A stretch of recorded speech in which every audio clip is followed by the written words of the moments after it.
Bendecido sea el Señor Jesucristo para siempre, porque para siempre es su misericordia. De nuevo estamos aquí listos para exponer la palabra del Señor Jesús. El hombre no entiende. Es el tema que quiero compartir ahora. Claro, con la ayuda preciosa del Espíritu Santo. Señor, te doy gracias porque me permites de nuevo exponer tu bella palabra, Señor, tu poderosa palabra. Y en el nombre que es sobre todo nombre, en el nombre de mi Salvador, mi Redentor, yo te pido, Padre Celestial, que me ayudes a exponerla como usted lo desea, no como yo. Gracias, Señor.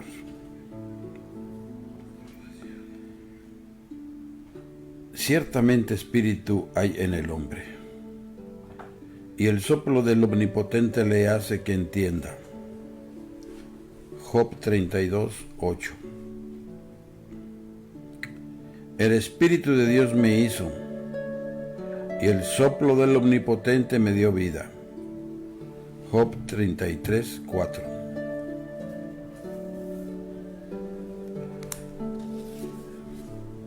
El libro de Job es el poema más antiguo del mundo.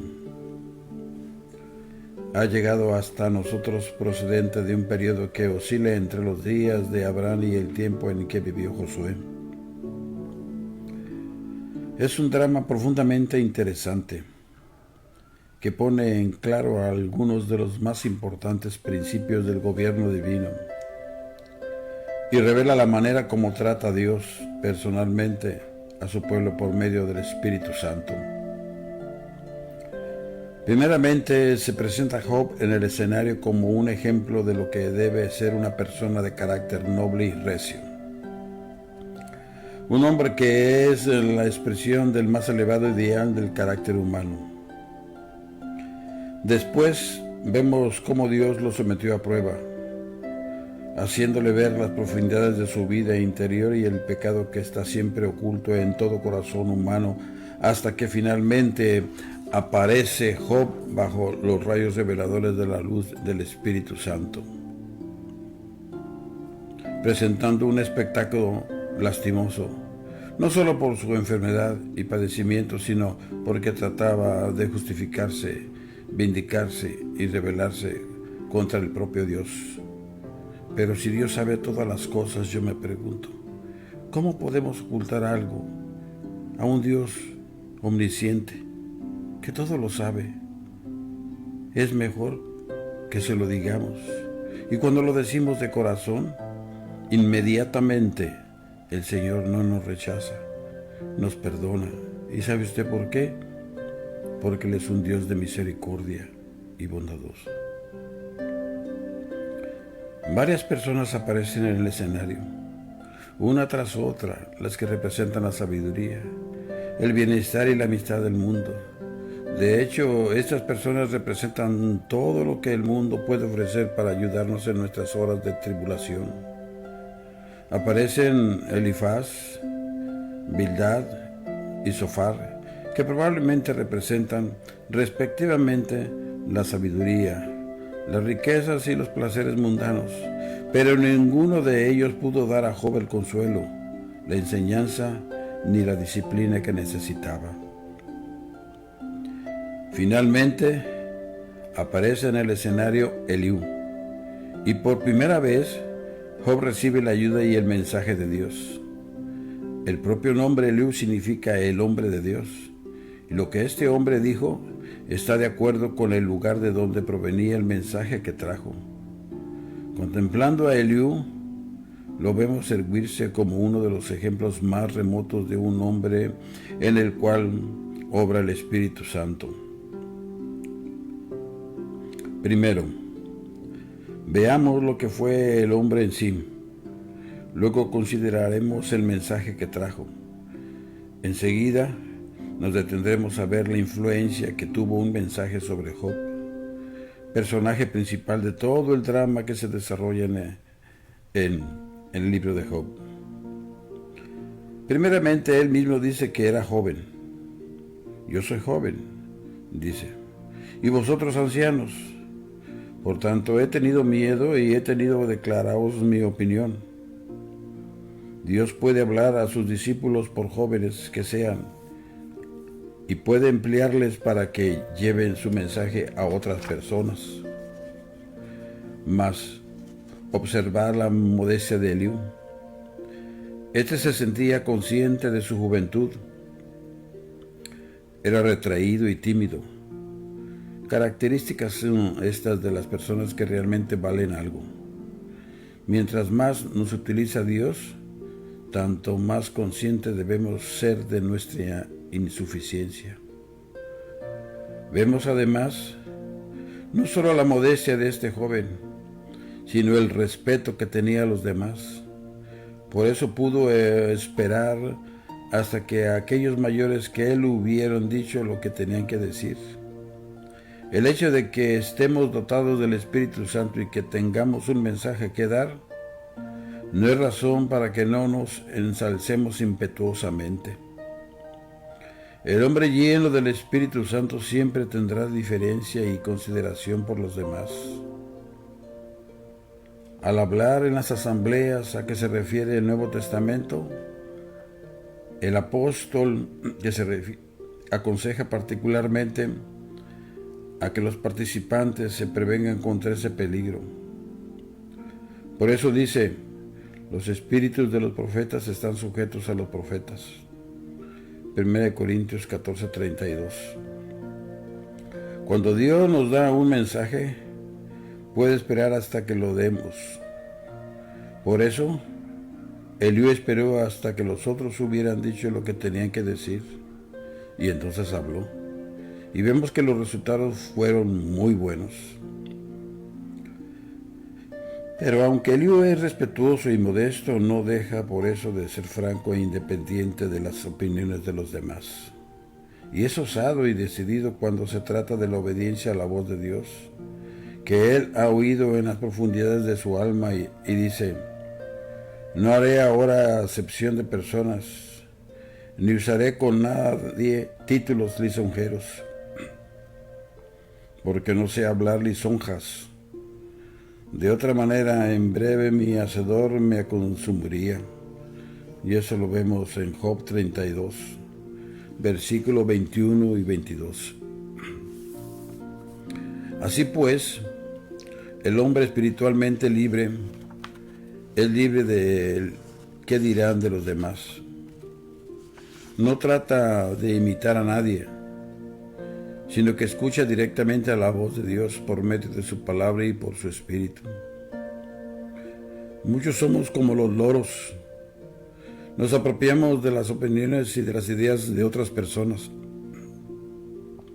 Dios quiere contar con personas que tengan su propia personalidad y que den mensajes individuales.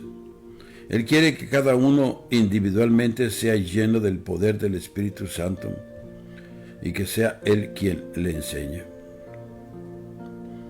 Vemos que Eliú era un hombre guiado por el Espíritu Santo que no pudo dejar de decir lo que debía dar a conocer.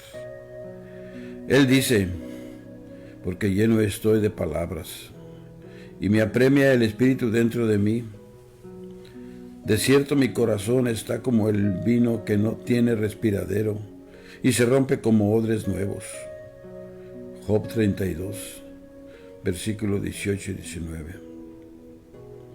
Eso mismo fue lo que sintió el apóstol cuando dijo, no podemos dejar de decir lo que hemos visto y oído.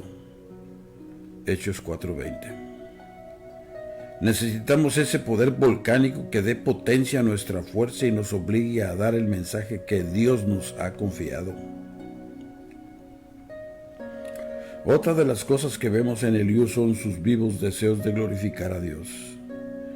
Él se sintió triste porque los amigos de Job no habían respondido a sus preguntas, vindicando a Dios. El único deseo que le animaba era el de honrar y glorificar el nombre de su divino Creador.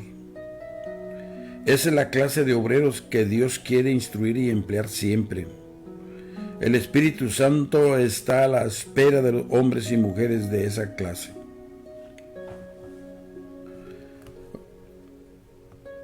Observemos el mensaje de Eliú.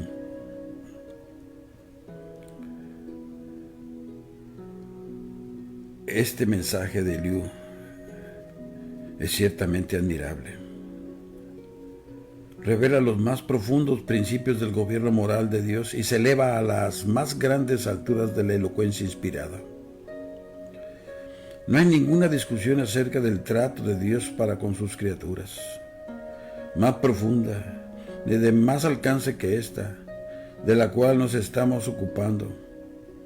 Dios habla constantemente a su pueblo. En una o en dos maneras habla a Dios, pero el hombre no entiende. Job 33:14. No hace caso, no ve o no oye y, por consiguiente, no puede entender la voz de su Padre. Entonces Dios tiene que hablar otra vez por medio de enfermedad y de sufrimientos físicos, en el sentido permisivo, claro. Recordemos que Dios es soberano, no en su voluntad, pero vuelvo a repetir, en el sentido permisivo. Así es el cuadro que tenemos en el capítulo 33, desde el versículo 19 al 22. Es el cuadro de un pobre enfermo afligido por el dolor, hundiéndose más y más de día en día a causa del agotamiento que le produce la enfermedad, hasta que llegó el momento en que parecía que estaba listo para caer en el sepulcro. Pero no fue esa la última palabra de Dios. Hay otro mensaje, pero cuán rara vez se encuentra el verdadero mensajero que dé este mensaje. Uno entre mil. Cuán precioso es el mensaje que trae. Le enseña al hombre la justicia de Dios y la amorosa ternura de su castigo, o sea, su disciplina, con el propósito de guiarle al arrepentimiento, después de lo cual revela el bendito y grandioso mensaje de la propiciación y exclama que Dios tuvo de él misericordia, que lo libró de descender al sepulcro, que halló redención. Job 33:24. ¿Qué efecto tuvo todo eso? Su carne será más tierna que la de un niño. Volverá a los días de su juventud. Job 33:25. Ese es el bendito evangelio de la propiciación.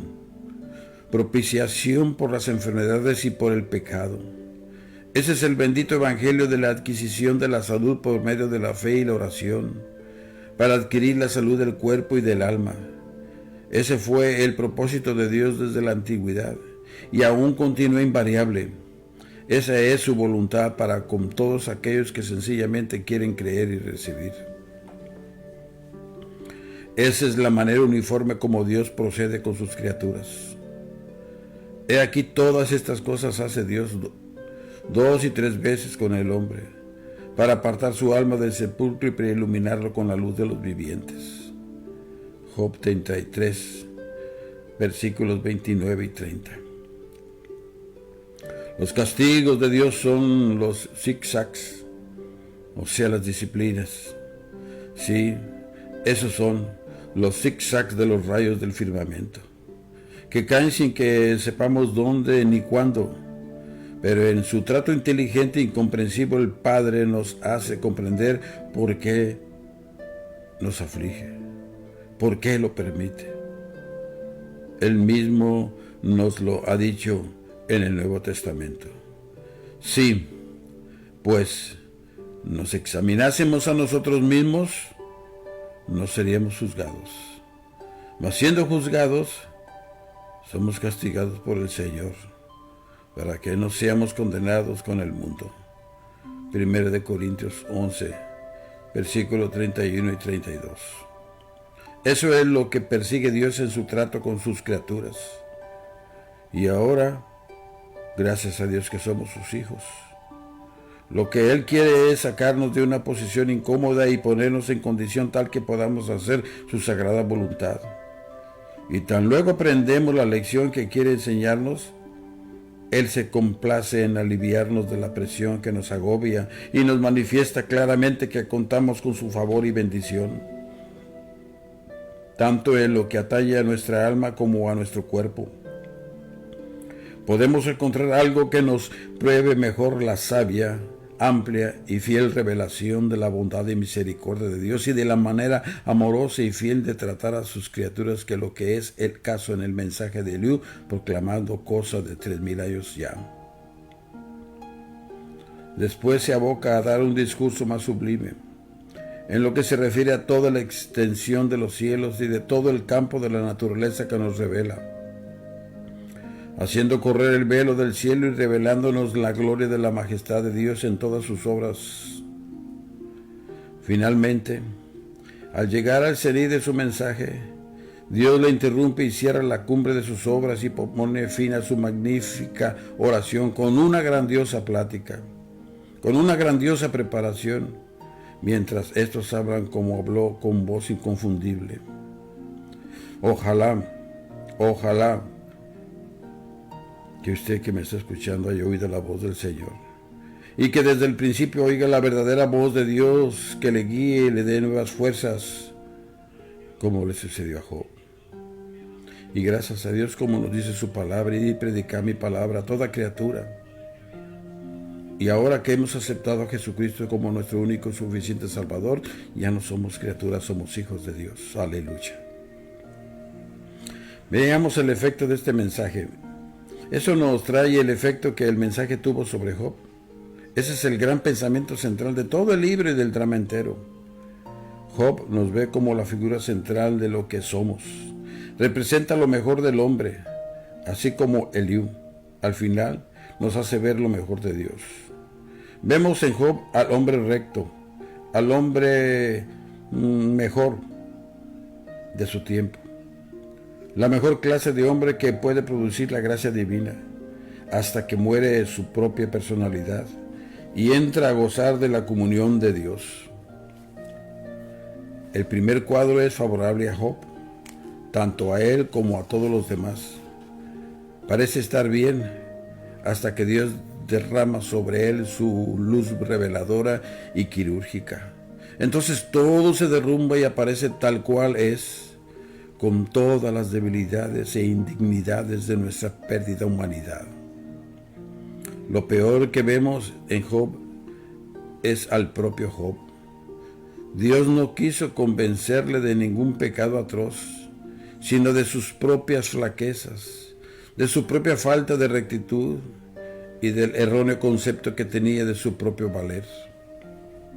Lo que debemos dejar a un lado es la elevada opinión que tenemos de nosotros mismos. Lo que nos es más difícil es ver lo que realmente somos y la crucifixión del yo, la inmolación de nuestra voluntad.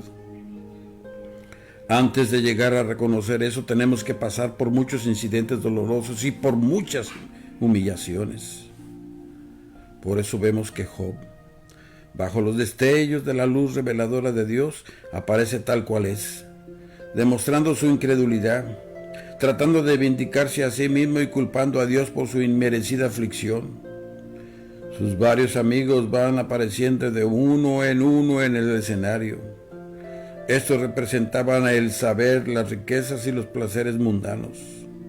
Pero Job descubre que los argumentos de estos son falaces y rechaza sus mensajes hasta el momento en que se presenta Eliú con el inspirado mensaje de Dios. Después de eso, el propio Dios se reveló a Job y le habló desde el torbellino con una voz que Job no pudo resistir.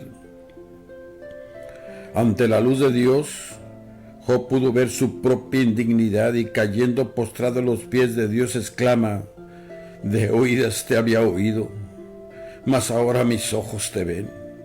Por tanto me aborrezco y me arrepiento en polvo y en ceniza.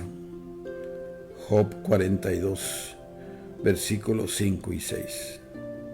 He ahí, al fin de cuentas, la muerte del yo. Y ahora Dios está dispuesto a recoger a su siervo, a perdonarle sus errores y flaquezas y aún a vindicarle ante sus amigos. Fue entonces que por primera vez Dios aprobó la actitud de Job y dijo a los amigos de éste: ¿no habéis hablado de mí lo recto, como mi siervo Job? Job 42:7. ¿Qué fue lo que dijo Job que fue correcto? fueron sus expresiones por las cuales reconoció su indignidad, su humillación, su renunciación.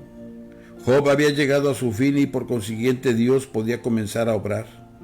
Dios responde inmediatamente, concediéndole a Job no solo sus favores y bendiciones, sino que le dio toda la prosperidad y bienestar que había tenido y perdido. Y aún más, desde ese momento, Job surge a una nueva vida, tanto material como espiritual. Esta es la resurrección a una nueva vida según se desprende de la figura antigua. Esa es la resurrección a una vida nueva que el Espíritu Santo quiere dar a todos aquellos que, como Job, desean que yo muera primero. Dios no esperaba que Job cometiera algún pecado fragantemente depravado. Lo que él buscaba era la vida sutil que ya se oculta detrás de 1000 disfraces y que cuesta tanto conseguir que muera. Muchas veces Dios no solo tiene que hacernos sufrir y ponernos en el lecho de la enfermedad y dolor, sino que tiene que ponernos en circunstancias en que podamos ver que no somos tan buenos como nos lo imaginamos y nuestra reputación se hace pedazos. Esto lo hace para que nos humillemos y reconozcamos que nuestra vida natural debe ser crucificada totalmente. Solo cuando hemos llegado a esa condición, estamos a los pies de Jesús. Podemos recibirle para que more en nosotros. Y solo entonces también podremos depender únicamente de Él. Él será quien nos dará la vida y las fuerzas necesarias. Él será nuestra cabeza viva. Fue así como la misma caída que tuvo Pedro fue el medio por el cual se salvó. El yo de Pedro tuvo que morir para que pudiera vivir más perfectamente para Cristo. ¿Hemos muerto nosotros de ese modo? ¿Y hemos renunciado a la fortaleza de la confianza en nosotros mismos? Felices de nosotros si así fuera, pues en tal caso contaremos con los recursos de Cristo y toda su fortaleza. Entonces Él podrá darnos lo que le dio a Job, todas las riquezas de su bondad y todos los planes de su providencia que necesitamos en nuestra vida terrenal. Comenzamos la vida con las cosas terrenales, después vienen las espirituales. Luego, cuando realmente hemos recibido el reino de Dios y su justicia, lo natural se añade a lo espiritual y podemos recibir los dones de su providencia y las bendiciones de la vida, sin que nos absorban por completo o que nos separen de Dios. Esa es la preciosa lección que aprendemos de Job. Ese es el radiante y feliz epílogo de sus tribulaciones.